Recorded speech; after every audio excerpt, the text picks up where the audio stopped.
What's up, y'all? Welcome back to Good Game Reviews. Here to do another game review. Once again, I apologize. I did not do a a game prediction for the game, but I did go ahead and jot down some stuff for this game. I want to get into the good first before I get into the bad. I always like to start with the good. As far as the good, I'll start with Tom Brady. Tom Brady, he had one pick. He had the one touchdown. Excuse me, should have been two, but we'll get into that later. Oh, excuse me. Um, yeah, as far as the game goes, Tom Brady, he did pretty much as he could do. Once again, I don't really put too much fault on Tom Brady. The interception that he had, that was pretty much his fault. It was a bad throw. But I mean, hey, you have them, and luckily he didn't have a lot of them.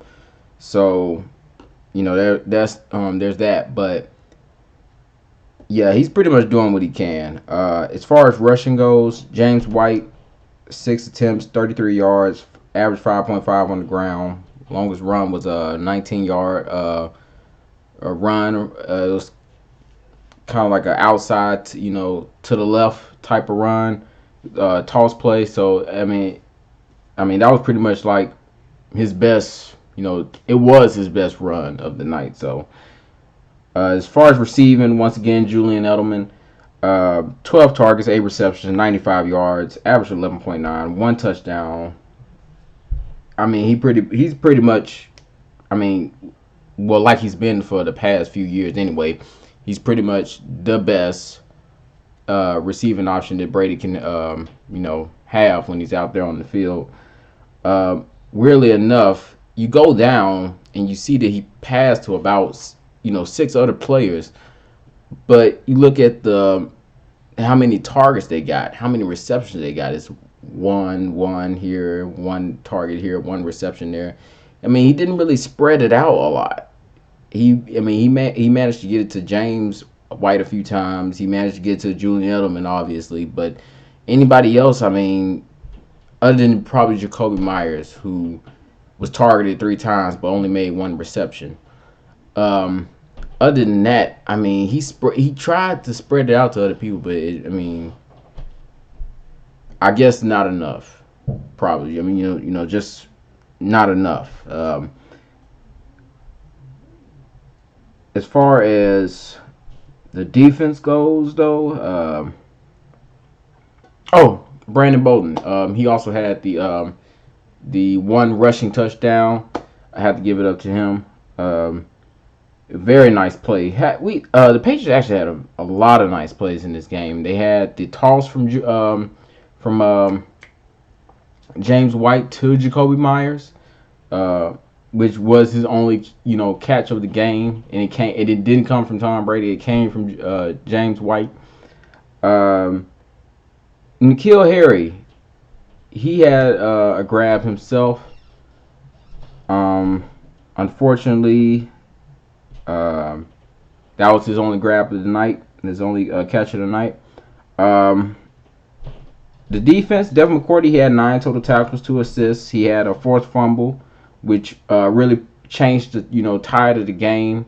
It was because of him that the Patriots were able to get the ball back from the Chiefs and stop them when there was in field goal range. So that was a very very needed turnover.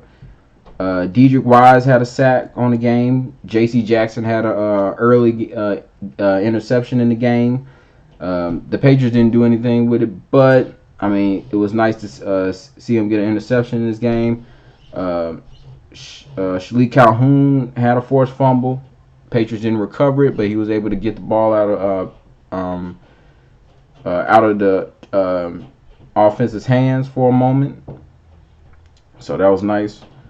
Jake Bailey, he had 4 total punts, averaged 36.3. He had a net of 144 and long of 56, and he downed 2 inside the 20. not like too impressive, but I mean, um, yeah, he did his thing. You know, he's out there. You know, he's out there punting. He's out there also doing kickoffs. So I mean, I mean, what is it's not too long before we probably see this guy out here kicking field goals. Like, oh man. But yeah, as far as the bad goes, man, we got into this very fast. But as far as the bad goes, once again, the Patriots started. They started to get back into things too late. They started out well. First drive of the game. They go down the field. They get the touchdown. Uh, but you know, also that was the flea flicker to Julian Edelman. But also, I mean, it just seemed like they stalled out in certain drives. You know, they couldn't continue. They couldn't really get anything done as far as the running game goes. Um, and I thought if this was going to be the if any game was going to be the game, I thought this would be the game for guys like Sonny Michel and Rex Burkhead to get some production on the ground. But obviously that wasn't the case. Um, Chiefs were very stout. Chris Jones was eating that offensive front alive. I mean, my goodness. But once again, the Patriots they started up too late. They tried to, they did what they could, and they tried to come back later on in the game. They fell off, very bad in the second quarter of the game, and that's usually where you don't want to fall, especially when it comes to a team like the Chiefs, who are known to pretty much dominate through the second quarter. I mean, that's where they get most of their bread and butter. I mean, you can go back and look at the statistics for most of their games. When it comes to the second quarter, that's where you want to do your damage. If you want to beat the Chiefs, you have to dominate in the second quarter, because that's usually going to be where they're going to try to turn the tide of the game. Um, but also unnecessary mistakes, holding calls here, pass interference is here, defensive holding there, and all that stuff. I mean, just a few unnecessary mistakes. But most importantly, I can't even as far as the bad goes, I only really have like 2 bullet points for bad, and that's only because the Patriots did all in their power, to win this game. I don't want to make any excuses for this team, because this team is not built on excuses. Their success is not built on excuses. It's not built on luck. Regardless of what some sports analysts might say, this dynasty that the Patriots have is not built on luck, and it's not built on excuses, and it's not built on handouts. Um, but I would like to point out that the officiating was very, very terrible in this game. And it could go both sides, but it majorly affected the Patriots because it took away 2 potential scores. First, it took away a defensive touchdown that could have been, but was called back. At first, they weren't even going to give him the fumble recovery. They're going to say that the guy was down by contact, or it was either that or it was going to be an incomplete pass, which didn't make any sense at all. But they gave him they gave him the fumble. But when they blew the whistle, I mean, you pretty much took away a touchdown right there. The second one comes with N'Keal Harry, and this one also, it really does leave a bitter taste in your mouth, because you learn later on that he leaves the game with a hip injury. So you have a guy who pretty much he was fighting. He was fighting for that touchdown. He didn't just somehow plop into the end zone. He was breaking off tackles, trying to get into the end zone, diving in there, holding the ball as tight as he could so he wouldn't drop it, staying in bounds the best he could, getting that touchdown. And it was all for naught. It was taken away from him, and we had to settle for a field goal on that. So that pretty much changed the scope of the game right there. You have one play which could have been a touchdown, and then shortly after that you have another play that could have been an offensive touchdown, and that's taken away. So a lot of missed calls there on the Patriots.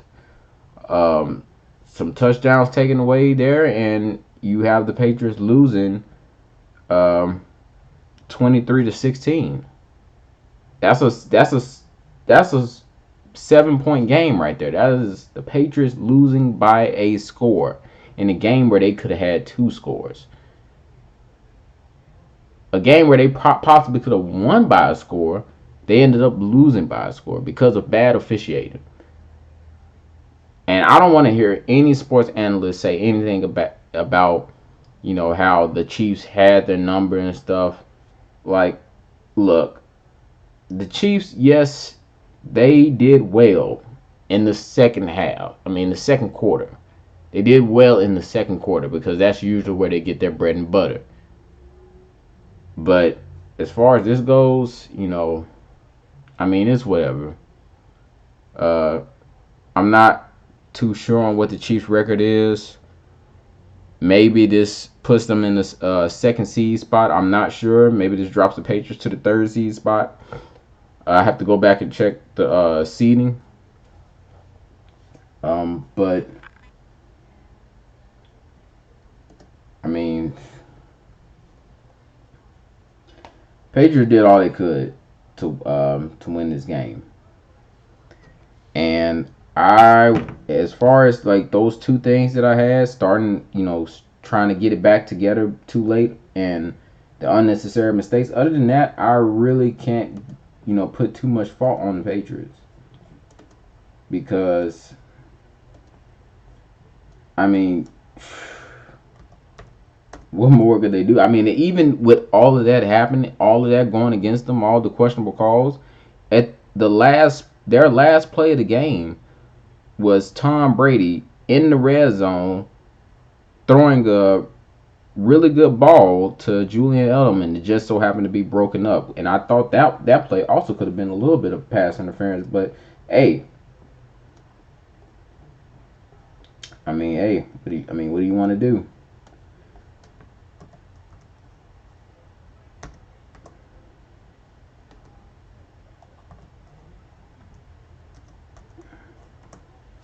But yeah, they did all they could do in that game.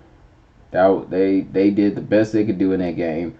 And actually, I'm looking at the box score right now. The first quarter, Patriots scored 7, Kansas City Chiefs scored 3. In the second quarter alone, the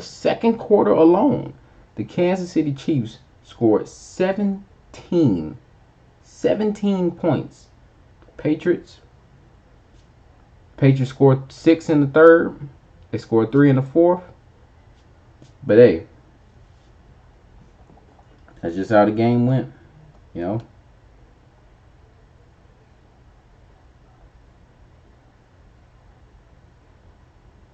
Mm-mm-mm. Yeah. So the Chiefs, they moved to 9-4, and the Patriots moved to 10-3. Um, if the Patriots manage to win the rest of their games, finish the season 13-3, they can still retain the second seed. Because obviously the only team that's really ahead of them in the AFC is the Baltimore Ravens. So if the Patriots, just win out, they can retain the second seed. They can keep the second seed, and they can do it just like they did last season. They march into the postseason. They still have a bye. They still have a bye week. So hey, they just have to play the away game for the AFC Championship. That's if everything stays the same. If they win out and the Ravens keep winning, then that's pretty much how it's going to fall. Kansas City Chiefs now are 9-4. They're only one game away. So the Patriots pretty much have to win these next 3 games. They can't falter at all. And their next game is against the Cincinnati Bengals, which is a very weak team. and I believe they don't have a win at all. They do not have a win. So it'll be so yes, that should be I'll go ahead and count a win. I don't want to count wins too early, but I will go ahead and count that one a win because it doesn't really seem like the Cincinnati Bengals are capable of stopping anybody. This looks like a destined 0-16 team. They're just bad. So at least they can, if they want to, march ahead and all that stuff, then this will be the team to do it. This will be the team to get their next win. They can move to 11-3 and focus on the next two opponents.